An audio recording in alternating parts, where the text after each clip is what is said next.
Hello student, आप सभी का श्रेष्ठ नीट क्लासेस में स्वागत है। आज हम लोग 12th की क्लास में molecular basis of inheritance NCERT में चैप्टर नंबर 6 क्लास 12 है ना, जो हम लोग चैप्टर 6 पढ़ रहे हैं मॉलिक्यूलर बेसिस ऑफ इनहेरिटेंस, उसमें हम आगे की बात आज करने वाले हैं। एक मैं आपको बहुत ही जरूरी इंफॉर्मेशन बताता हूं। देखिए, जो भी मैं आपको यहां पर बता रहा हूं, जो भी पढ़ा रहा हूं, जो भी आपको लेक्चर में पढ़ने को मिल रहा है, वो 100% एनसीईआरटी है।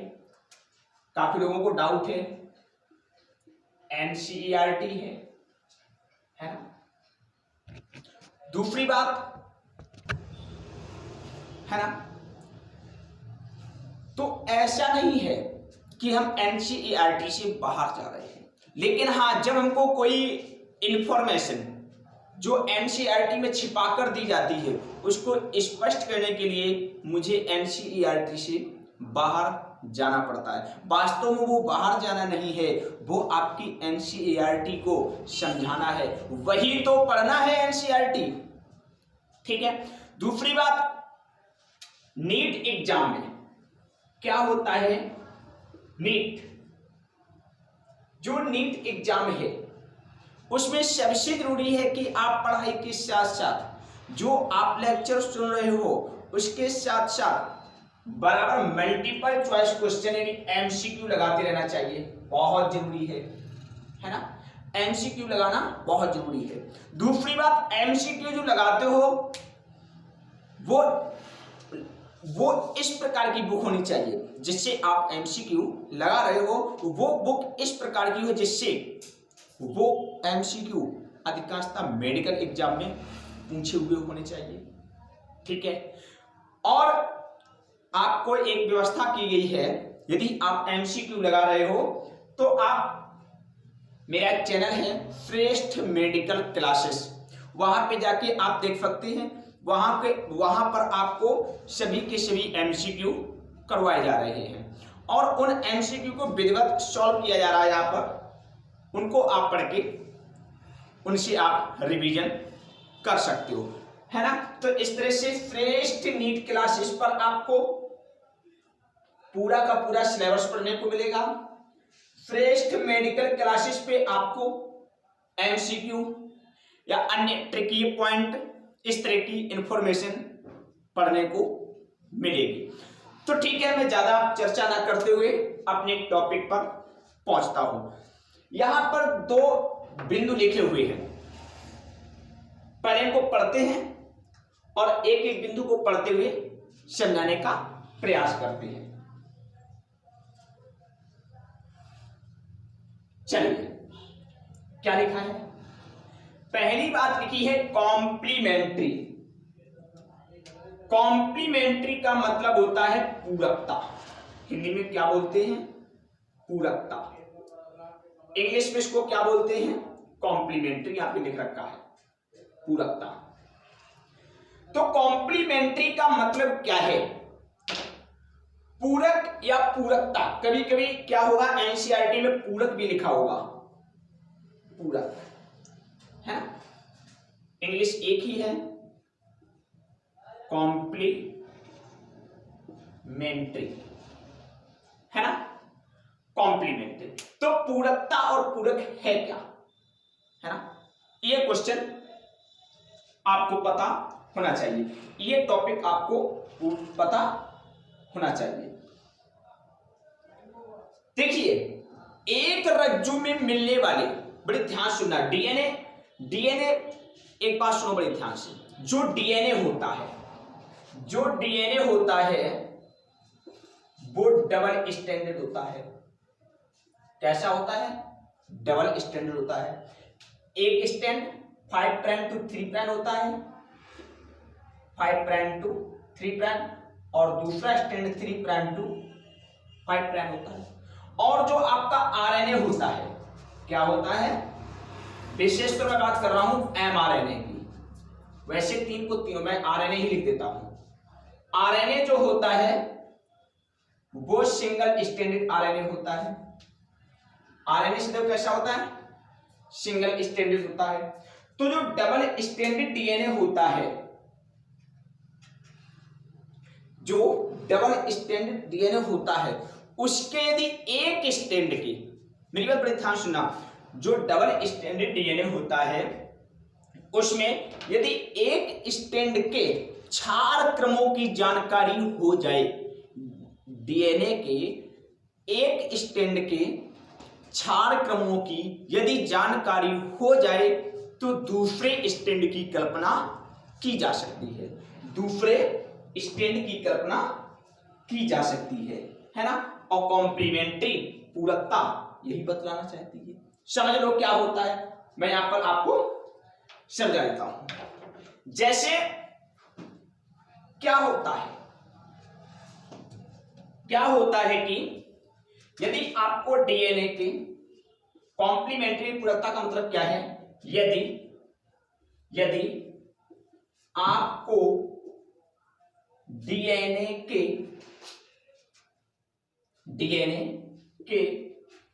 एक रज्जु के 4 क्रमों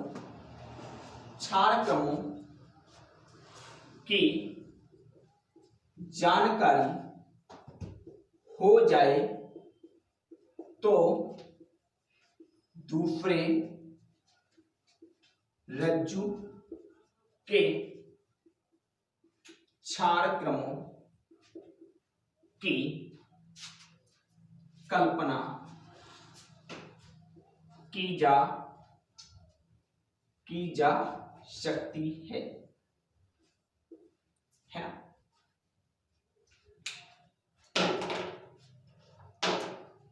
ना।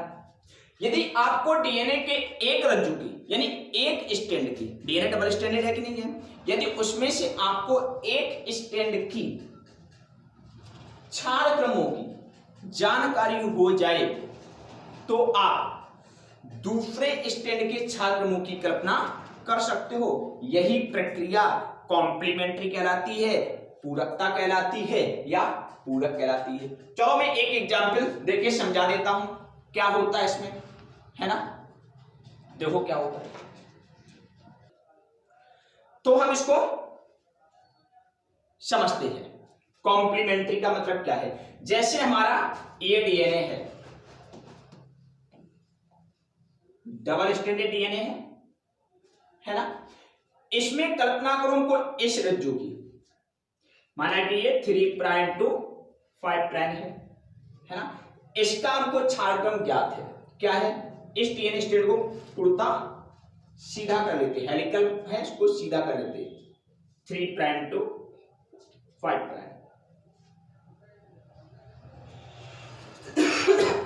इसका 4 क्रम हमको पता है।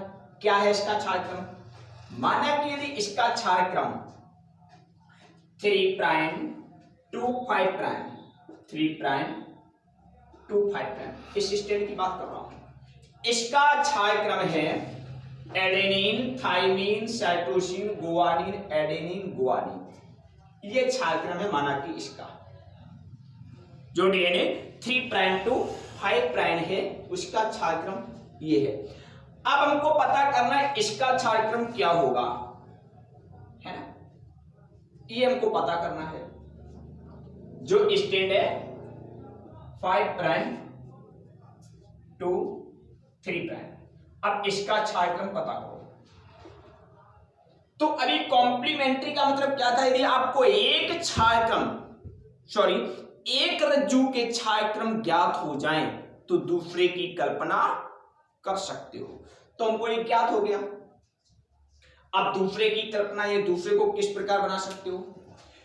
एक साइंटिस्ट थे चारगाफ का कहना था, चारगाफ का मानना था कि एडेनिन बराबर होता है थाइमिन और गुआनिन बराबर होता है साइटोसिन, या ऐसे बता सकते हो थाइमिन बराबर एडेनिन और साइटोसिन बराबर गुआनिन, है ना। ये बताते थे चारगाफ। तो अब यहां पर एडेनिन है तो यहां पर क्या होगा, क्या होगा, थाइमीन। क्या होगा, थाइमीन। यहां पर थाइमीन है तो यहां पर क्या होगा, एडेनिन। यहां पर साइटोसिन है तो यहां पर क्या होगा, साइटोसिन बराबर गुआनिन। और यहां पर गुआनिन है तो क्या हो सकता है, साइटोसिन। एडेनिन तो क्या होगा, थाइमीन। गुआनिन तो क्या होगा, साइटोसिन।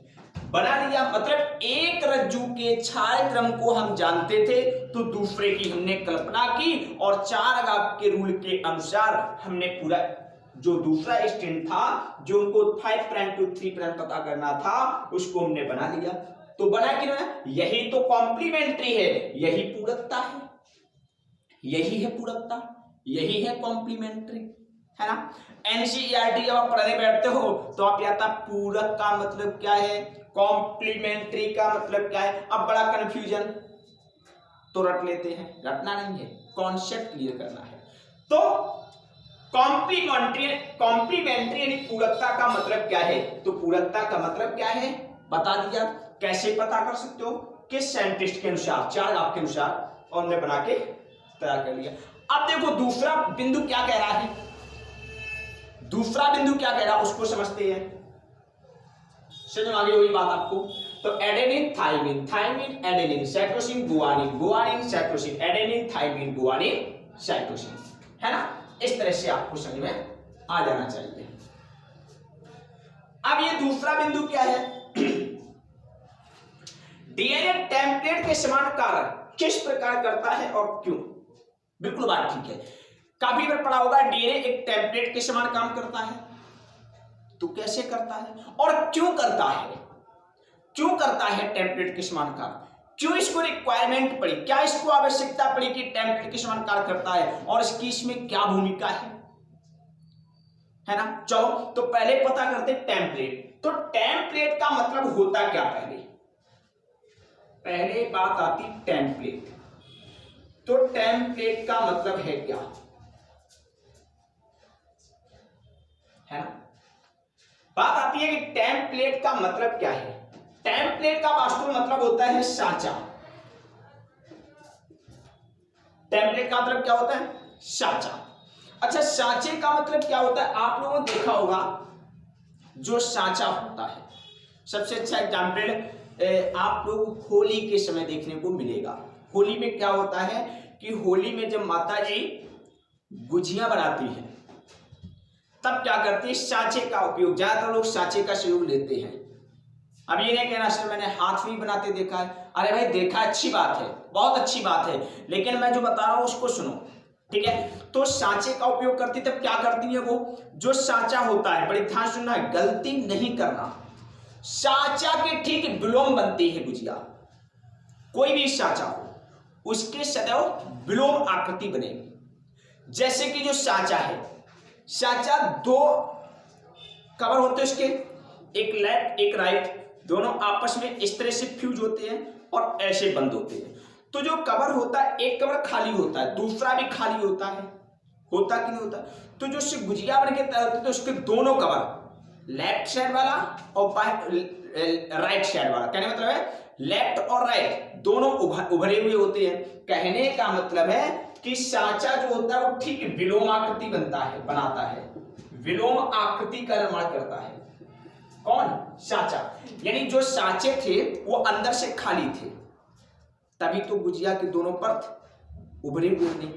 और यदि यही अंदर की तरफ परत उभरी हुई होती तो गुजिया की दोनों परत खाली बनती।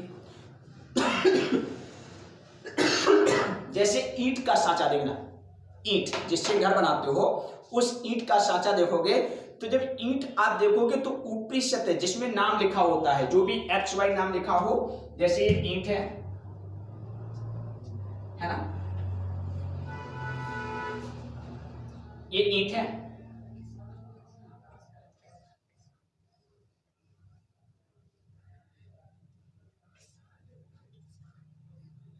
ना, ईंट जो है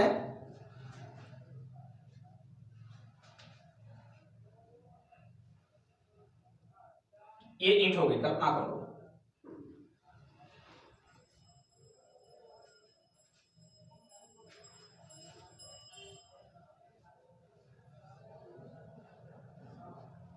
है ना। अब इसमें क्या होता है,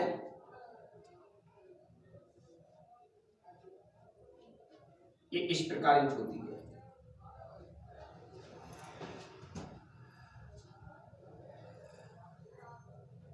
इस प्रकार इंट होती है। यहां पर माना की जगह कुछ ना कुछ लिखा होता है, वो जगह खाली होती है। तो वो जगह खाली क्यों नहीं, क्योंकि उसका जो साचा होगा वो अंदर की तरफ उभरा हुआ होगा, तभी तो जगह खाली रही। मतलब विलोम, ठीक उल्टा। तो यहां पे टेम्पलेट का मतलब है साचा। अब जो डीएनए है, बड़े ध्यान समझना, जो डीएनए है वो डीएनए खुद में, डीएनए के दोनों रज्जु, गलती नहीं करना जब, अब यहां पे बात समझो, एक गलती होती है, क्या होती है, टेम्पलेट का मतलब समझ में आ गया, साचा। जो डीएनए होता है, समझो यहां पे, जो डीएनए होता है, डीएनए, जब डीएनए से डीएनए बनता है, डीएनए से डीएनए बनता है, तब दोनों स्टैंड साचे के समान काम करते हैं। तब डीएनए के दोनों स्टैंड, जो पैतृक डीएनए होता है उसके दोनों स्टैंड साचे के समान कार्य करते हैं। और जब डीएनए से आरएनए बनता है, क्या बनता है, आरएनए, तब डीएनए का एक स्टैंड साचे के समान काम करता है, उसे हम टेम्पलेट स्टैंड कहते हैं। और दूसरा स्टैंड साचे के समान कार्य नहीं करता है, उसे हम कोडिंग स्टैंड कहते हैं। गलती नहीं करना। तो यहां पर हम बात कर रहे हैं डीएनए की, किसकी बात कर रहे हैं, डीएनए की। तो डीएनए के दोनों स्टैंड, पैतृक डीएनए के दोनों स्टैंड एक टेम्पलेट के समान कार्य करते हैं। और जो टेम्पलेट का काम क्या है, साचे का क्या काम है, साचे का काम है किसी ना किसी वस्तु को बनाना। अरे जिसका साचा होगा उसी को तो बनाएगा। अब ईंट के साचे से गुजिया बना लो, क्या बन जाएगा, या गुजिया के साचे से ईंट बनाओ, क्या बन जाएगी, नहीं बनेगी। तो अब यहां पे डीएनए का स्टैंड है तो क्या बनेगा, डीएनए बनेगा। तो यहां पर जो डीएनए का जो पैतृक डीएनए होता है उसके दोनों स्टैंड, उसके दोनों स्टैंड एक टेम्पलेट के समान काम करते हैं। कैसे काम करते समझो। और टेम्पलेट के समान कार्य करके दो नए डीएनए स्टैंड बनाकर तैयार कर देते हैं। और उन दोनों डीएनए स्टैंडों से एक संतति डीएनए बनकर तैयार हो जाता है। समझो मैं क्या कहना चाहता हूं। कहने का मतलब है कि ये एक डीएनए रहा, कल्पना करो ये आपका एक डीएनए है ना।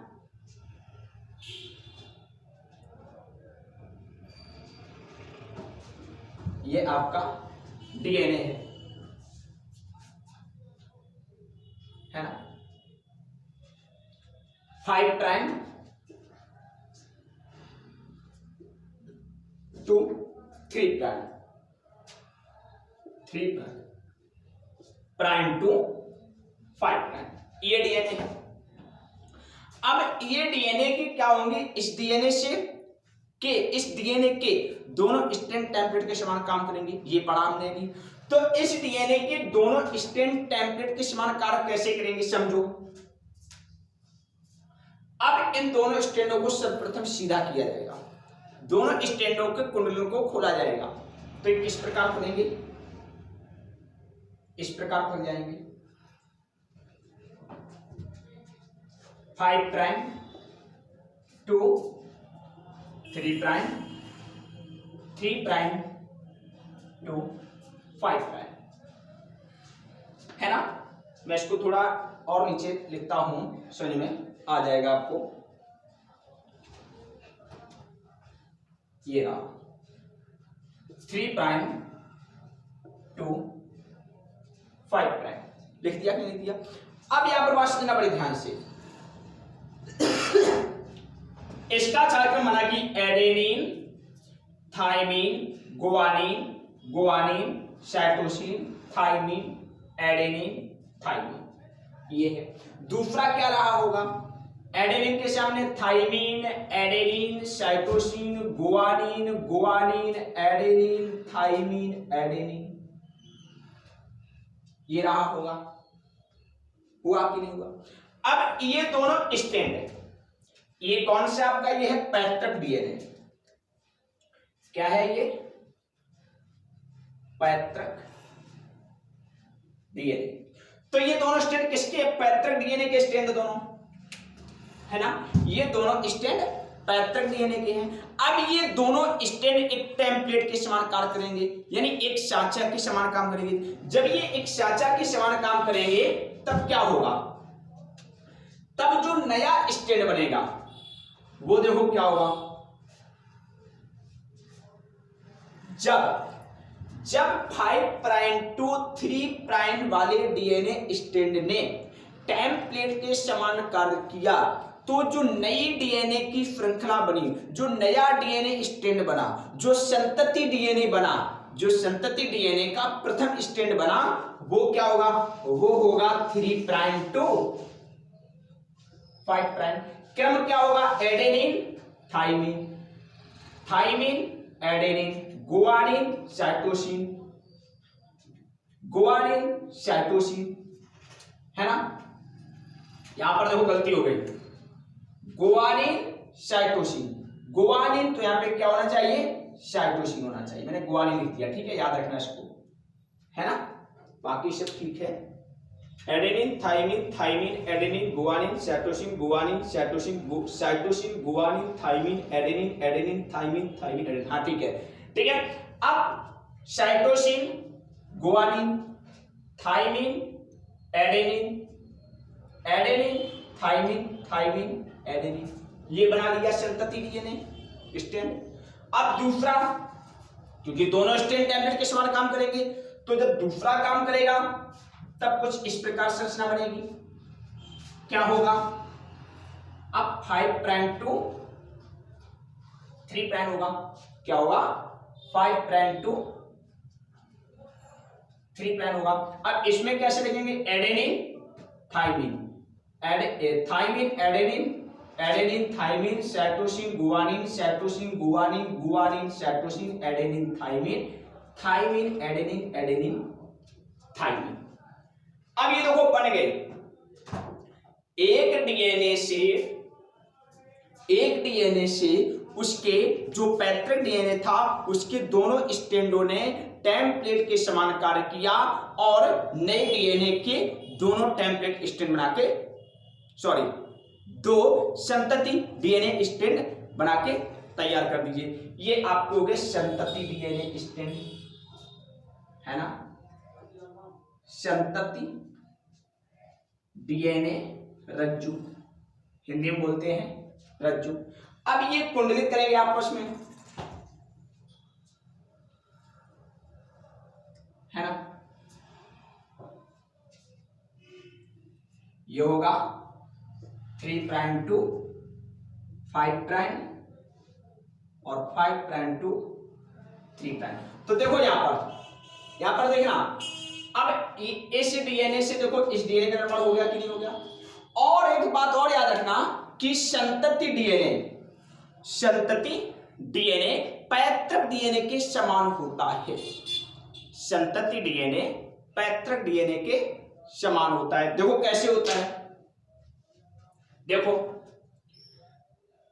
सुनना बड़े ध्यान से।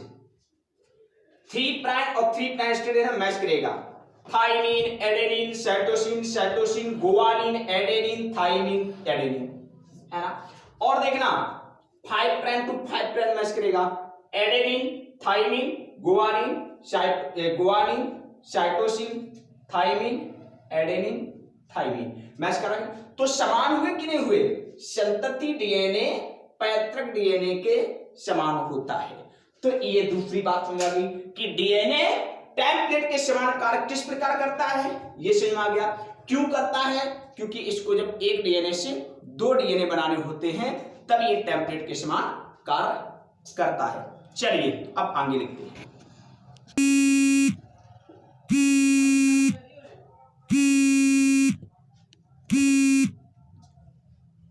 चलिए अब हम इसमें देखते हैं क्या लिखा हुआ है। डीएनए की दोनों श्रृंखलाएं प्रति समानांतर ध्रुवता वाली होती हैं। मैं जो भी बता रहा हूं मैंने आपसे शुरू में ही कहा था, सब एनसीईआरटी के ही बिंदु हैं, और जरूरी भी है यदि आप मेडिकल एग्जाम की तैयारी कर रहे हो या फिर 11th 12th किसी भी, एक चीज ध्यान रखो, आप जितना एनसीईआरटी को अच्छे से समझते हुए पढ़ोगे उतना आपके लिए बेहतर होगा, उतना आपके लिए बेहतर होगा। तो क्या है इंपॉर्टेंट, नीट एग्जाम में पूछा जा चुका है, मैं आपको बता रहा हूं, ठीक है, कि श्रेष्ठ मेडिकल क्लासेस में आप जाइए, वहां पर सर्च कीजिए आप यूट्यूब पर, वहां पर आपको एमसीक्यू पढ़ने को मिलेंगे, वहां पर इससे क्वेश्चन आया हुआ है, ठीक है, याद रखना। तो क्या होता है इसका मतलब समझिए, डीएनए की दोनों, क्वेश्चन पता क्या पूछा गया है, क्वेश्चन पूछा गया है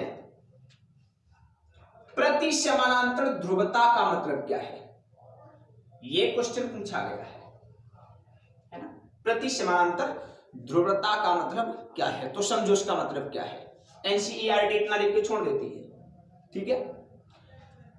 तो डीएनए की दोनों श्रृंखलाएं प्रति समान ध्रुवता वाली होती हैं। देखो कैसे होती हैं, इसमें क्या होता है, डीएनए डबल स्टैंडर्ड होता है, डीएनए जो होता है, डीएनए जो होता है, डीएनए डबल स्टैंडर्ड श्रृंखला संरचना होती है, होती कि नहीं होती है। उसमें जो दो स्टैंड होते हैं, एक होता है 5 प्राइम टू 3 प्राइम, दूसरा होता है 3 प्राइम टू 5 प्राइम। तो 5 प्राइम टू 3 प्राइम और 3 प्राइम टू 5 प्राइम। तो इसमें मतलब क्या, दोनों श्रृंखलाएं जो होती हैं विपरीत ध्रुवता वाली हैं। देखो एक शुरू हो रही 5 प्राइम, समाप्त हो रही 3 प्राइम पर, दूसरी शुरू हो गई 3 प्राइम, समाप्त हो रही 5 प्राइम, मतलब 5 से 3, 5 से 3 विलोम। यदि एक 5 से 3 आई है तो दूसरी 3 से 5 जाएगी, ठीक है, यही इसका मतलब है। आगे देखो क्या लिखा हुआ है, आगे समझने का प्रयास करते हैं। डीएनए के दोनों रज्जु के क्षार आपस में हाइड्रोजन बंध द्वारा जुड़कर क्षार युग्म बनाते हैं। अब समझना, यहां से क्वेश्चन नीट एग्जाम में कैसे पूछा जाता है, समझो। एनसीईआरटी में आप पढ़ोगे तो जहां पे समता डीएनए का फिगर दिया गया है वहीं पर, वहीं से क्वेश्चन आता है, ठीक है, समझना कैसे क्वेश्चन आता है।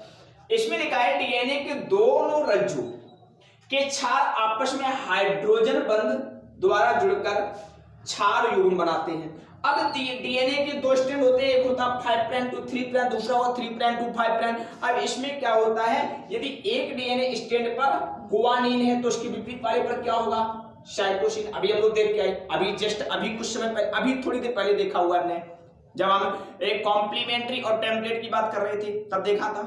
और एडेनिन के सामने क्या होता है, एडेनिन के सामने होता है आपका थाइमिन, होता कि नहीं होता। अब गुआनिन और साइटोसिन, गुआनिन के सामने होता है साइटोसिन, तो यहां पर ट्रिपल हाइड्रोजन बॉन्ड लगता है।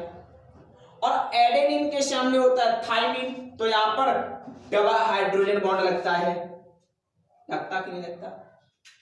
तो यहां पर कहने का मतलब है कि अब देखो वही तो बात लिखी है कि डीएनए के दोनों रज्जु के क्षार आपस में हाइड्रोजन बॉन्ड द्वारा। अब क्वेश्चन आता है कि गुआनिन और साइटोसिन के बीच में कितने हाइड्रोजन बॉन्ड होंगे, एक क्वेश्चन आपका यहां से निकल आकर आएगा। एडेनिन और थाइमिन के बीच में कितने हाइड्रोजन बॉन्ड होंगे, एक क्वेश्चन यहां से निकल के आएगा। एनसीईआरटी में लिखा, मैं वही बोल रहा हूं, ठीक है। तो क्या है, द्वारा जुड़कर क्षार युग्म बनाते हैं, क्षार युग्म बनाएंगे। या फिर एग्जामिनर बड़ा दिमाग लगा सकता है, लगा नहीं सकता है, एनसीईआरटी खुद पूछ रही है। आप एक चीज और पढ़ा होगा, प्यूरिन, प्यूरिन में क्या होता है, प्यूरिन कई बार क्वेश्चन आ चुका है। प्यूरिन में क्या होता है, एक होता है प्यूरिन, एक है प्रिमिडिन। प्रिमिडिन, प्यूरिन में क्या होता है, एडेनिन और गुआनिन होता है, और इसमें क्या होता है, थाइमिन, यूरेसिल, साइटोसिन, होता कि नहीं होता। तो आप इस तरह से भी जान सकते हो, बड़े ध्यान सुनना, आप इस तरह से भी जान सकते हो कि प्यूरिन यदि एक स्टैंड पर प्यूरिन है प्यूरिन, तो दूसरे स्टैंड पर प्रिमिडीन होगा, प्रिमिडीन होगा। ये देखो, ये किसको दर्शा रहे हैं? एडेनिन गुआनिन, एडेनिन गुआनिन किसको दर्शा रहे हैं? प्यूरिन को। ये साइटोसिन थाइमिन, साइटोसिन किसको है? प्रिमिडीन को। तो मतलब एक स्टैंड पर यदि 5 प्राइम टू 3 प्राइम पर प्यूरिन है तो 3 प्राइम टू 5 प्राइम पर प्रिमिडीन होगा, होगा, होगा। गलती नहीं करना। तो क्वेश्चन इस तरह से पूछ सकता है। तो एक क्वेश्चन आपका ये भी बन सकता है ना? एक क्वेश्चन ये भी बन सकता है कि प्यूरिन यानी डीएनए के दोनों रज्जु क्षार युग्म आपस में हाइड्रोजन में जुड़कर क्षार युग्म बनाते हैं, या फिर डीएनए के एक स्टैंड पर प्यूरिन होगा तो जस्ट उसके दूसरे स्टैंड पर प्रिमिडीन होगा।